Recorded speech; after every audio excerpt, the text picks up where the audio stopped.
morning to each and everyone. Praise the Lord. Karon ipadayon na to mga igsoon, disobedience. Number 10 na, number 10. Sunindot kayo natay challenge, marching towards our promised land. But when there is disobedience, mga igsoon, kung kinsa maning naadiri, may lagpalutson kas Ginoo dito sa promised land. No? Bulahan ang imong mga anak kung mausab ang ilang hunahuna. Kay ilan ang gilabay ang disobedience. Alright, let's all stand. Magampot ha. Most gracious Heavenly Father, we thank you, Lord, for this morning. Thank you for giving us another opportunity to learn about your words, O God, regarding disobedience. And please help each and everyone nga likayan gyud namo ni nga butanga, Lord, kay mauni ang gigamit sa yawa nila ni Adam and Eve nga maoy hinungdan sa pagkahagsa sa mankind. And please help us, O God, kay imo naman mi gipalit nahimo namin imong anak ug naa nami sa imong buluhaton. Ayaw itugot, Lord, nga ilaron mi sa yawa nga malikay mi sa imong kabubuton. So please help us to learn this morning and allow us, O God, to apply whatever lesson we are going to learn from your message. Please use me once again. Empower me, dear God, today in Jesus' name. Amen. You may take your seat, please. The title of this message is Lip Service or Life Service. Asa imo ana? Kay daghan kayo Kristohanon karon lip service.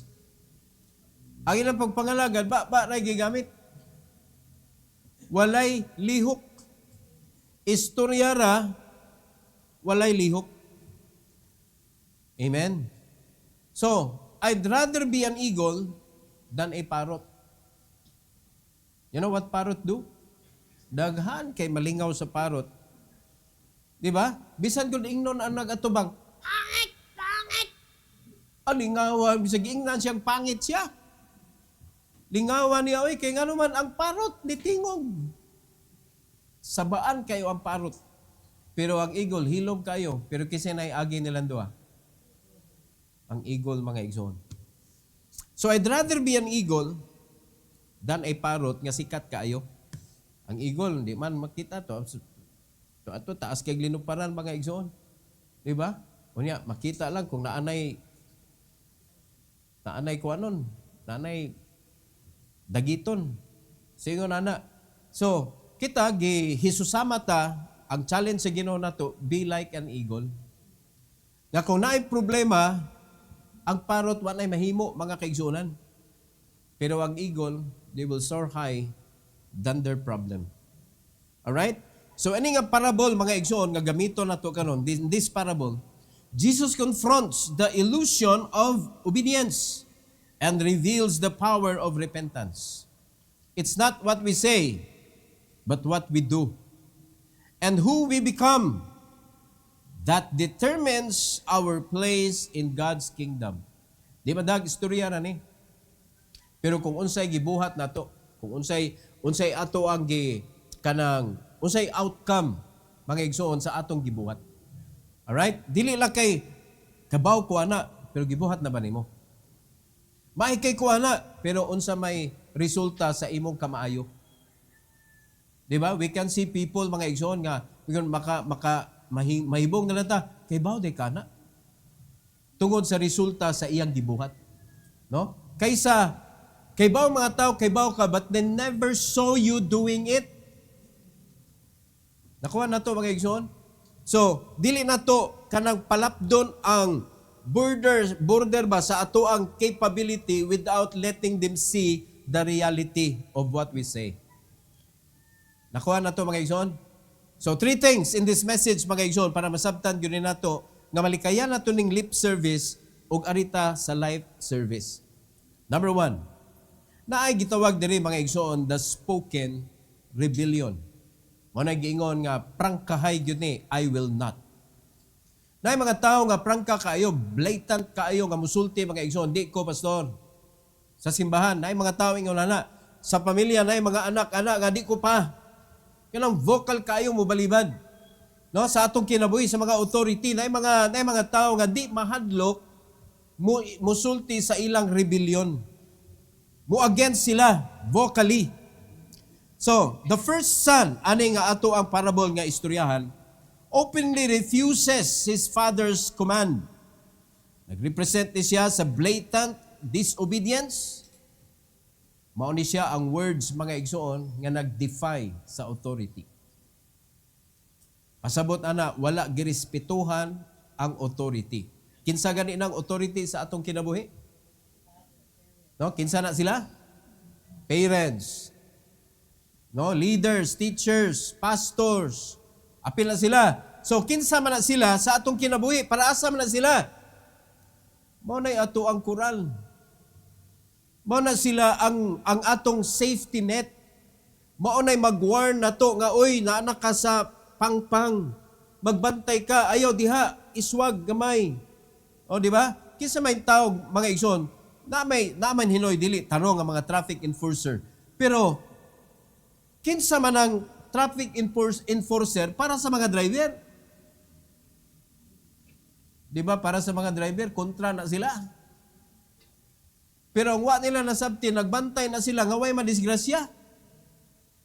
No? Di lang tamutuman nila. Kay, gusto ta, kita mga driver, gusto ta, kita una pirmi. Dili kita ganahan ka ng buana na ang kanang traffic enforcer, di kita ganahan. Kay ganahan ta pirmi, ana sila, ana ba, ana. Ya kung ana, tanan gusto, so may tabo, bangga. So kung naay paguhon sa traffic enforcer, nagyo siya ipastop para dili magbangga. Ang problema, di man taganahan ni stop. Di man taganahan pahuwaton. Kay ganahan man kita mo una, mo bitaw ng daghang mga motor mapisa mga igsoon. Kay mo singit gyud. Di ba? Mag-cause og kanang accident. So mo na nga kung maminaw lang gyud ta sa mga authority nga gibutang diha to protect us. Why problema? Dili na to sila himuong kontra. Pero naagay kuan gyud vocal jud kaayo mga igsoon, manumbag pa, mangaway pa sa ilang authority. But in Matthew chapter 21, nasa verse number 28 to 29 mga kaigsuonan. Sa primero nga bahin sa 29. Ako basahon sa verse 28, the Bible says, "But what think ye?" Nangutana si Christ. "A certain man had 2 sons. And he came to the first and said, Son, go work today in my vineyard." Isugo, adto sa kong vineyard, unya trabaho dito. So, mga igsoon, basta parable gani, doon na siya ay earthly story with heavenly meaning. So para sa simbahan, kita ni giingnan sa Ginoo, mga anak, adto mo sa akong vineyard og trabahuan ninyo didto. In fact, ningon ang Ginoo mga igsoon, the harvest truly is plenteous, but the laborers are few. So daghan na kaayong kuhaunon, daghan na kaayong pwede mahimong bunga, daghan na kaayong pwede dadon nato sa tiilan sa Ginoo. Daghan na kaayo gi-prepare na sa Ginoo for us, but we need to go. So gisugo mga kaigsonan. In verse number 29 sa first part, ingon din siya diri. He answered and said, I will not. Isugaw Makadungog bata og mga membro sa simbahan nga mingon, di ko pastor. Nabay mga vocal kayo? Tagsara nga iningos pastor. Ingon ang Bible, we need to go and we need to preach the gospel to every creature. Mingon na mga membro, amen. Wagi, mingon, di ko. So talagsaon na ni mga igsoon, but sa ato mga personal life na makakita gitag tawo ingon ani. So man gisulti sa first son, blatant kaayo siya nga nipakita sa iyang disagreement sa iyang authority. Papaguna niya. Mga igsoon. So maayo ba ni?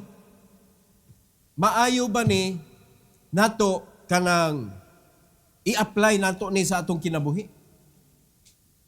Kay usahay ang hinungdan ani nganong ingon ana ta sa atong authority because we are thinking that we are better than our authority. Labi na mga kaigsunan nga ang ginikanan nila kanang nagiagubat. Di man na mga anak ang ilang ginikanan ba nakaagigubat. It means walay grado. Lisod ang pag-eskwela sa panahon sa gubat. So, may lang makakita ka na ay grade 5. Pero mga bright. Ang problema, wala sila kahuman because of the war. So karon na sila yung mga anak ron, professional. Tanawa, maminaw pa ba sila sa ilang ginikanan?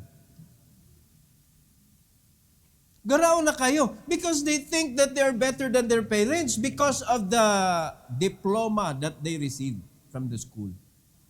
Sultihan mo mga kaigsunan. Yes, nakahuman ka sa eskwelahan. Pero kaning University of Life, mas nauna imong ginikanan. Kanang giagian niya sa gubat ug wa siya namatay, mas labaw pa na sa imong gieskwelahan mga igsuon. You need to appreciate your parents. Kanang nakaagig gubat. Bliban ako sa kong ginikanan. Buhi yun. Buhi akong ginikanan. Na anak mo guro. Wato rin kahuman o eskwela. Oh. Yan na po yung mga ginikanan nga wala kahuman sa ilang eskwela because maoy nagbuhi sa iyang kaugalingon.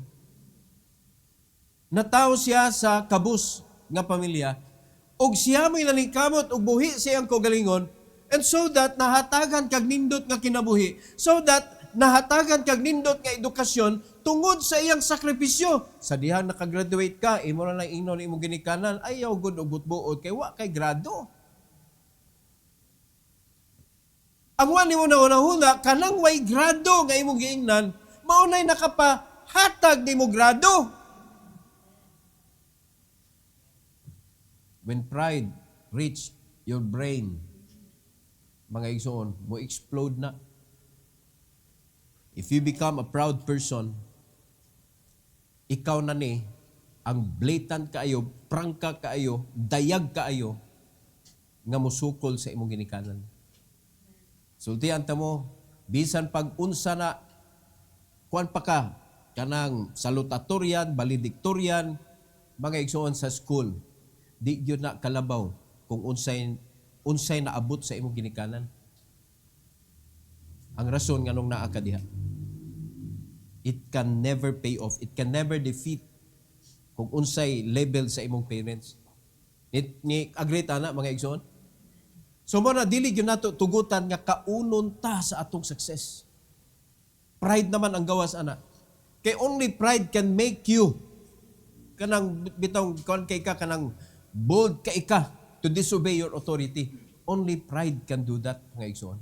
Diya kanang pride, magikan na sa imong mga personal achievement. Nga magunahon na ka ba nga, kaya man ako without you. O karon, kaya nimo without your parents because kay ba naman kami nabuhi. O, pero, wag tangay mong parents, diyang gamay pa ka. No? Wag tangay mong parents, diyang uhilak pa ka, wa na sila, asa, mama, pa, asa man mo, uhilak ka. Usahay, wala, makalimot na mga igsoon. So, avoid kaning spoken rebellion, nga gihimo aning son diri, avoid this. It will destroy you. Number 2, mga igsoon, the silent reversal. According sa verse, na ay gisuwat diri, but afterward, he repented and went. Mao lang siya na nakanindot aning first son nga gingnan. Kaya niyo siya, I will not. Pero pagkataod-taod, tingali nakarealize siya ba? Sugo mo kung papa. Niadto siya. Og nibuhat siya mga kaigsunan. Though initially defiant, no? Na siya ay pagsupak, he changes his mind and obeys. Highlights the power of repentance and action over empty words. Mas may paning tay mga tao nga vocal kayo mingong di pero gibuhat di ay. Kaysa mga tao nga ningon, yes, amen, pero wa di ay. Ano kuha ninyo? Kaya mga tao, mga kaigsunan, mo sa ni ang nakabintaha aning first son, kay nibuhat man siya. So in verse number 29, atong tiwason og basa mga kaigsunan, so verse number 29. Ingon sa Bible, he answered and said, I will not. But afterward, he repented and went. Muna nakanindot diha, ang line nga, he repented. Usip sabot anang he repented. Nag-usab siya. He repented. So nagbasol siya og iyang giusab ang iyang desisyon. Muadto na lang ko. But wala siya ni adto siya ang papa. Nga mingon, pa, I'm sorry. Adto na ko. Wala siya ni ana. Silently ni adto siya og dibuhat siya. Sa primero, bad. Pero later on, naka-realize siya mga kaigsunan. So, he was able to change his attitude. Kaya nitrabaho man siya. So, nindot ingon ani, doon ay silent reversal. Pero ang pinakakuyaw kaning silent rebellion. Nakuha na ito mga igsoon? Kay kasagaran sa mga kasimbahanan karon, ang nanglingkod sa pew mga igsoon, ang nanglingkod sa lingkuranan sa mga kasimbahanan, na ay silent rebellion. So they are the silent rebellious people in the work of the Lord. Ang wa nila nahibaw-an mga igsoon, God heard them. Nadunggan sila sa Ginoo. Usultihan ta mo, if you are rebel against the church of the Lord, bisag unsa pa imong buhaton didto, you may achieve something, but it cannot make you a somebody. It cannot make you happy. It cannot make you successful. The more nga makaangkon ka og kayamanan sa kalibutan, the more ka na endangered. If you are a rebel against the Lord. O nga naman, pastor, o sa may imong proof, ana, siya tag-iyas tanan. Siya tag-iya ng imong naangkon, ya rebelde ka niya. Moabot ang panahon, kanang armas nga imong gigamitan, batok sa Ginoo, mora na imong patay nimo. Sabta na to, kanang mga tao nga imong gisaligan sa imong kinabuhi, nga imong gi-replace sa Ginoo mga igsoon, mora na imong daot nimo, mora na imong guba nimo. Nakawan na to mga igsoon, importante kayo ni nga ato gining i-learn mga kaigsoonan. Mas maayo pa, pero di gyud maayo god unta, ay dili gyud unta kanang naa kay rebellion but afterward na kay silent reversal. Kay di man nimo ma-erase mga igsoon nga nasakitan nimo ang imong authority. Nasakitan ang imong parents ba sa dihang bokal kay ka nga supakiro kay ka sa imong ginikanan pero dibuhat pansad. Pero sakit na to oy kanang imong atubangon ug tubag-tubagon nimo imong ginikanan, sakit na oy mga kaigsunan. Sometimes ang mga ginikanan mo hilom ra na. Pero mga igsoon, you cannot erase that. There is pain in their heart. And every pain nga imong nahatag sa imong parents, tubaguno na nimo sa panahon nga ikaw nasad. Di ba? O, nabas Bible ang what you sow, you reap. O sa gitanong nimo, sa dihang ulitaw ug daga pa ka. Anihon na nimo sa dihang minyo na ka. Maybe you cannot see it now because it is the devil who is working in you. Kung sa'y tinguha sa yawa sa atong kinabuhi, pag siya ang nag-work to destroy us. Because we are God's children.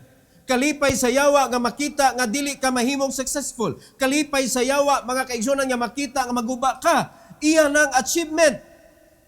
Kunya dito nimo gisalig ang imong kinabuhi niya. Perting kuyawa sa imuhang future anak. Anak ka sa Ginoo, isalig sa Ginoo ang imong kinabuhi. Ngano man, kung nahatag sa Ginoo ang iyang bugtong anak, ug kung nahatag ni Kristo ang iyang kinabuhi para nimo, kana pang imong kaugmaon. Kana pang kaugmaon nimo nga gupon sa Ginoo, giandaman magani kag mansion dito sa langit. Kana pang achievement diri sa kalibutan para makahimo ka sa gisugo sa Ginoo nimo, di ka niya tugutan. Pero dapat ato ning likayan ning rebellion. Bisan pag naay silent reversal. Kay mo lagi masakitan nimong authority, manubag ra gyapon ka sa Ginoo ana, diha nga part. Di ba? So dili 100% yun ang imong kalipay. Kaya gipangita sa Ginoo are those who are obeying right away. Mo na tinuod nga obedience. Obey right away. Dili partial nga obedience. Okay? Number 3 and last, mga igsoon. The sham response. Sham response. Ano sabot na sham? Fake. Dili tinuod nga response. Ingon siya, I go Sir, napay sir? Ang problema, went not. Went not. O diba? Perting kuha na ani kanang mas delikado ni siya in the sense nga nagsalig ang nagsugo nga tuan ay nilakaw. Pero wala di ay. How many times isugo ka, nitando ka, niya pagkahuman ang nagsugo, pero tinang relax na kay siya, kay okay na. Pero pagkahuman, niabot balita nga, uy, asa naman itong imuhang ipadala, nga naman, ha? Tuwa ganina naman ito nilakaw. O, mas delikado na, mga igsoon, uy, paminaw mo. Mas delikado na, mas may pangbalibad ka para makapadaglain. Doon nasakitan ang nagsugo. Pero at least kay bawo siya ngaway ni adto. Kaysa dunay ni promise. Amo ni nitabo sa church.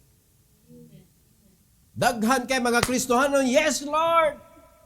I love you Lord. I will go Lord. Ya pagkahuman wa di go. Ang nakanindot lang, nobody can deceive the Lord. Kay bawo ang Ginoo when you say amen. Kay bawo ang Ginoo nga mingon ka sa Ginoo, yes Lord, I will go, nga dili tinuod. It is a sham response. Fake. Tinuod siya tanawon, pero dili tinuod kung susihon. So, kana dili nindot siya ba? Dili nindot nga makahatag ta og kasakit ngadto sa atong isig katawo, labi na sa atong authority. Are you listening? So kani siya nalipay permero pero mas dako og kasakit kay dako og damage pag ingon ani ang tao nga imong nasugatan sa imong kinabuhi o moing ani nga tao ang kauban nimo sa imong kinabuhi nga kusog kayo mo promise pero walay gibuhat, mas dako manig damage. Ay pa nakasabot mo o panalitan na diri lapo-lapo uso man na sa una diri kanang tangke kinahanglan man na ablihon, kinahanglan siradan. So nay oras nga kinahanglan ablihon siya. Pero nay oras nga kinahanglan siradan siya. Para ang mga isda dili maano dito sa dagat. O karon ang imong gipabantay. Bantay ha nya kinahanglan bantay gyud ha nga ingon aning orasa kinahanglan siradan na gyud nimo ha. Agoy wa man diri adto. Wa man ni adto unsay nay tabo. Wag tang paginabuhi. O di ba kasakit, kadakog damage ana? Just because of one disobedience, mga igsoon, nga dili klaro ba nga obedience, disobedience man na, dili klaro, dili tinuod, fake, dakog damage. Mo na nahitabo.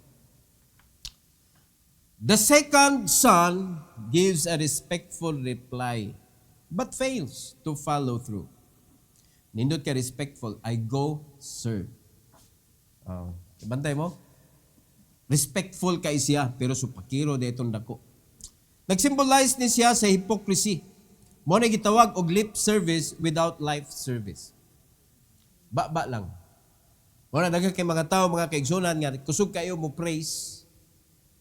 Bilib kay kon imo, sir, nindot kay kon nga comment dito no. Bala man to. May kay kamo mo ni mga hypocrite nga mga tao nga mo smile nimo sa atubangan pero inigtalikod muyam dayon.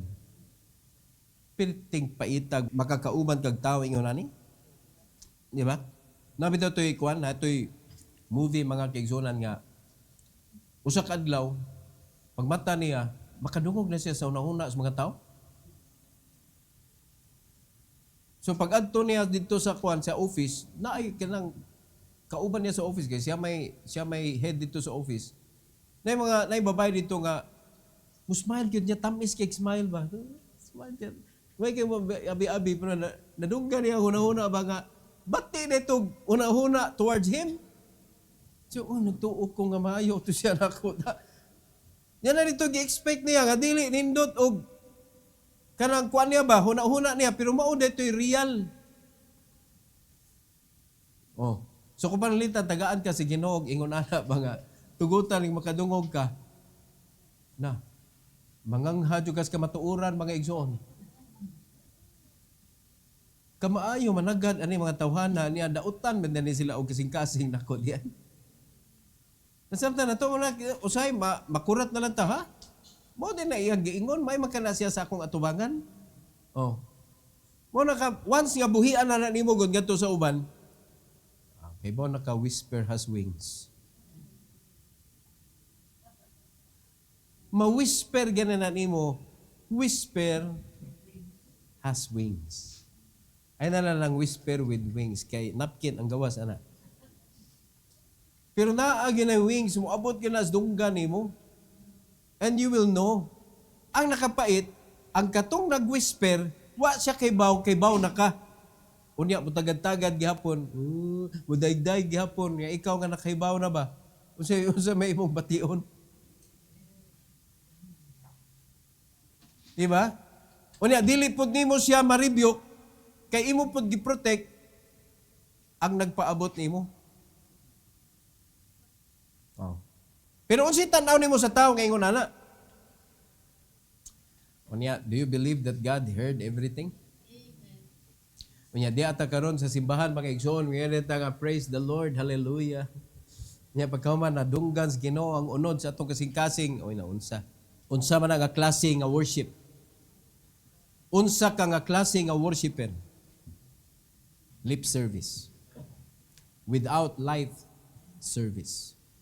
Mga igsoon. That is bad. In Matthew 21:30, ingon sa verse 30, and he came to the second and said likewise, parihara, gisugo niya, the same. And he answered and said, I go, sir. And went not. Mao ni nga klase, delikado kayo, ayaw gyud mga kaigsunan, pagkahimo nga tao ngayon ani, nga mapasaligon kayo, pero di masaligan. Mapasaligon ba? Mo nagadahom na ta mga igsoon nga tuan na, pero wala di ay kadakog damage may tabo anak mga kaigsunan. True obedience is shown not by words, but by repentance and action. Jesus declares that even those considered morally low, kanang ubos o pagtanaw sa mga tao, like publicans and harlots, enter God's kingdom before religious leaders who refuse to repent. Kaya mga nagpakaroon ingnon nga mga tarong mga igsoon pero wa naminaw ni John the Baptist. And the reason why God gave this parable, because of these religious leaders mga igsoon in Matthew 21:31 to 32. Ingon sa verse number 31, whether of them twain did the will of his father. Kisa may nagtuman sa sugo sa ilang amahan. They say unto him, the first. Jesus saith unto them, verily I say unto you, that the publicans and the harlots go into the kingdom of God before you. Unsa kadako kasagpa mga kaigsunan, tangkugo, uppercut, straight hook, left hook, right hook, tanan. Bungog ang religious leaders. Kinsa man na si publican og harlots, mao na ang ilang gi-persecute, mao na ang ilang gi-tan-aw nga low kind of people. Nga dili gani sila gusto makig-associate mga igsoon. Pero mao'y gi-appreciate ni Christ sa ilang atubangan.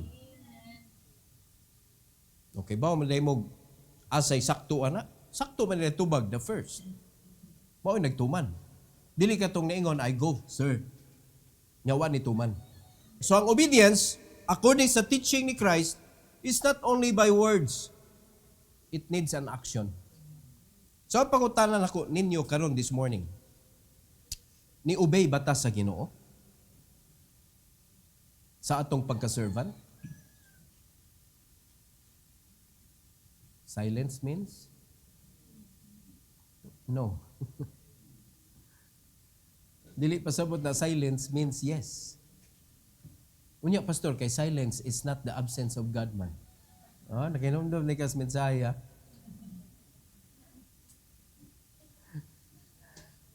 Di ba? Silence, mura kag wala ka katubag tungod kay tinuod man. Daghan mga Kristohanon kutob la storya. Walay resulta kay walay gibuhat. Pero, mga igsoon, aning panahon na, ginawnaw yun niya, kanang pamata ang mga religious leaders. They appear righteous, but within, mga kaigsuonan, gibutyag sa Ginoo ang ilang pagka-rebellious.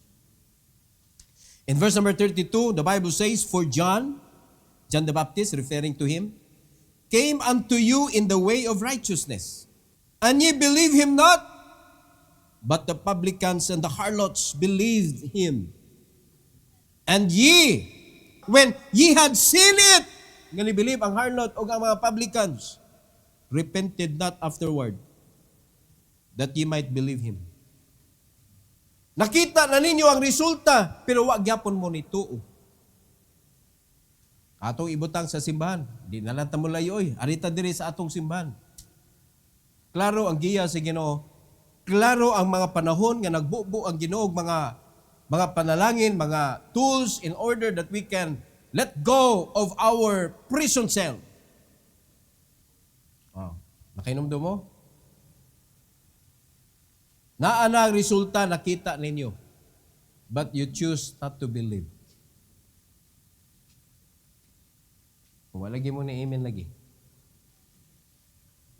Because silence means yes. Means yes na sa drone. No? Magdepende na. Di mo katubag tungod kay tinuod man. You choose not to believe. Bisag nakita na ninyo ang result. Diba? Nakita na ninyo mga kaigsunan nga gigamit sa Ginoo, gipalutsan niya panalangin in order nga ang iyang mga sinugo nakasurvive o nakapanginabuhi o nindot. Pero ang mga katauhan sa Ginoo ni choose gyapon, just like the religious leaders. Nakita na nila ang resulta nga ang harlot o ang publican nituo na usab ang ilang kinabuhi. Usa ana si Mary Magdalene mga igsoon nga na-change gyud ang iyang kinabuhi ug nahimo siyang close kaayo ni Christ. No, harlot man to siya. Pero siya ang pinaka first nga gipakigkitaan sa Ginoo sa iyang pag-resurrect. O nga naman, because dili magbase ang Ginoo kung kinsa ka, magbase ang Ginoo kung unsa ang imong gituhuan ug unsa ang resulta sa imong pagtuo. Muna igi mo gunahuna mga kaigsunan, ako tingali di ko gamiton sa Ginoo kay bao na akong kaagi. Unsa may labot sa imong kaagi sa imong obedience karon? Pabitan ng obedience na require siya og repentance first before ka mo obey. Because God wanted you to repent first. Change life, change mind. Diba? Change heart. So that when you do the work of God, you are a new person. Mga nagiskutan sa Bible bitaw, before you can enter into the service of the Lord, kinala new person ka. You are a new creature. Old things should pass away, and all things become new. Mga gusto sa Ginoo. Kaya di man pwede mga kaigsunan nga ang old nature mo ipatumano nimo sa kabubuton sa Ginoo, against man na siya. Mao na siya ang klase nga tao mga igsoon nga dunay sham response, fake. O di ba? So tanan mga Kristohanon sa mga kasimbahanan nga igo lang mo response by words and without action, mao na sila ang klase mga tao mga igsoon nga pariha aning ikaduhang anak. Kusog mo tando, kusog mo abi-abi, pero abi natog ni tuman wadi ay. O nihilom ang congregation. Ngano kaha? Ngano nahilom man tayo mo gilom-hilom diha? Tay panaluya mo aning mensahiya. Dapat ang message sa Ginoo makadasig mga igsoon. Diba? Dapat makadasig. Mo din, delikado di ata na yun. Wa makagiingnan nga kanang gi-judge ka karon ba? But the Bible is trying to let you know who you are in the presence of God. Para kung makita nimo, ako man ditong first son. Bati adi ay no, nagdisobey ko pirmiro. Dapat, wag tangon na to na kong rebellion, diretso na lang ko sa obedience yun. Or maybe, nakarealize ka, uy, ako man da itong second son, nga may lang ko mo promise, wa man ko buhat-buhat. Ako na ning usbon. Ingon na mga igsoon. So, kinsa ka man? First son or second son? So, imo lang aksyonan. Because God is asking you to repent, mga igsoon. Repent. Diba? Kay bulingit na kayo ka. Dapat hinluan na ka. Balay bitaw, pag bulingit na, para nindot puyan o sa may buhaton. Repent. Diba pag na-repent na, nindutan na, uy, bag-o. Bagong pintal. Kaysa, mupuyo ka na, daghan kay mga kuris-kuris, mga igsoon. O dili maayo. Sumuro sana sa atong kinabuhi. Para clean slate ang ato ang pagpangalagad. From lip service, which is hugaw kayo atong dagway ana, arita sa life service. Pasabot, dunay kinabuhi. That is our reasonable service. Nga pagpangalagad, nga apil ang atong kinabuhi yun. Tinud-anay ba? Tinud-anay. Naminaw ta? Alright, in closing, obedience isn't in the sayings. It's in the turning, the doing, the going. Klaro kayo ang gisugo sa Ginoo, mga kaigsunan? Ye have not chosen me, but I have chosen you and ordained you that ye should go. That ye should go. Nindot kayo ang tudlo sa Ginoo, mga kaigsunan, sa Great Commission. Go ye therefore and teach all nations, baptizing them in the name of the Father and of the Son and of the Holy Ghost, teaching them to observe all things whatsoever I have commanded you. And lo, I am with you always, even unto the end of the world. Nindot kayo ang sugo sa Ginoo. He promised that He will be with us. Pero ang problema, mga kaigsunan, na may disobedience sa atong kasing-kasing. So maybe you are the person who says, I don't, Lord. I will not go. Or maybe you are the person that says, yes, sir, I will go, and went not. So whoever you are, you need to change that kind of attitude this morning. We have a victory to win. We have a goal to reach. We have a land to conquer. And we are not in the olden times na atong bairo na ni atong espada kay mukangker na tagyuta. No, wa man ta sa olden times. Naa naman ta karon sa new era, mga kaigsunan, nga ang pagkuha sa yuta kinahanglan paliton.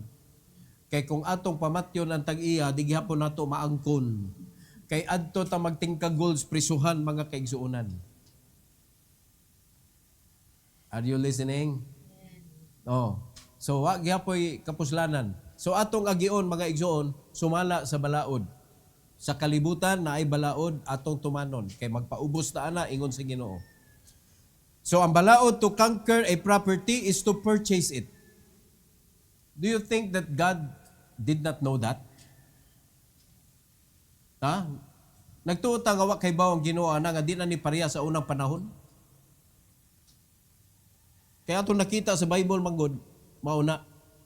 Pero kabantay mo sa panahon nila Apostle Paul, si Apostle Paul mismo ni gasto og kwarta, mga igsoon, to rent a property for 2 years para sa gospel. Diba? Na siya kwarta. Gigamit ang kwarta, mga kaigsunan. O ang support nila sa mga buluhaton, ilang gihatag para to support the work of the Lord. Mauna na karon sa church age. Ang atong hinagiban, mauna ang kaning finances in order to let the work of God flow. Ug kana mo'y wala sa atoa, how can we win the victory? How can we win the battle? How can we have victory in this ministry? Nga bisan sa imong personal nga battle pamahaw, paniudto, panihapon, di man nimo mapildi.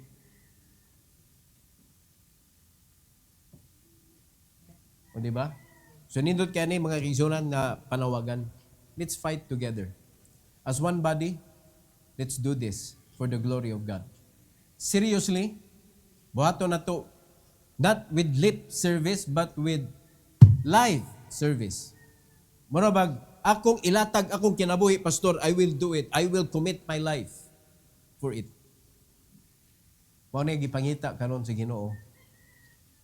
Karong panahon na mga igsoon ani nga buluhaton. I hope nga ato ning nakatunan.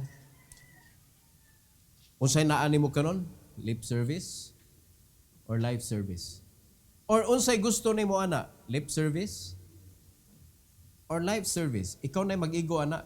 Yan rin na diri sa atubangan ug na ang Ginoo, Lord, pasaylo ako kay puros ra ko istorya, wala jud ko lihok-lihok, Lord. Karon tuguti, Lord, nga kinabuhi na gyud ni ang ako ang pagserbisyo. Nga makita na gyud ko, makita na gyud ang resulta sa akong buhaton, Lord. And I need your help. Pangayoa sa Ginoo, mga igsoon. Every head bow, every eye closed. Heavenly Father, thank you so much, O God, for this morning. Thank you for giving us another opportunity to serve you, not with lips, but with life, nga pagpangalagad, Lord. And I pray that you will bless your people, dear Lord, to be true to their words. According to the book of James, wa joy kapuslanan, walay pagtuo ang usa ka tawo nga musulti lang og dili niya buhaton. So I pray, dear God, that you will bless your people with truthfulness in their commitment. Allow them, O God, to be in your service. Nga naadyo'y kinabuhi, Lord. And please bless them as they come to the altar this morning to pray to you, O God, to ask your help so that they could do it according to your will. And this is for your glory, we pray in Jesus' name. Amen. Amen. Karon, ikaw mismo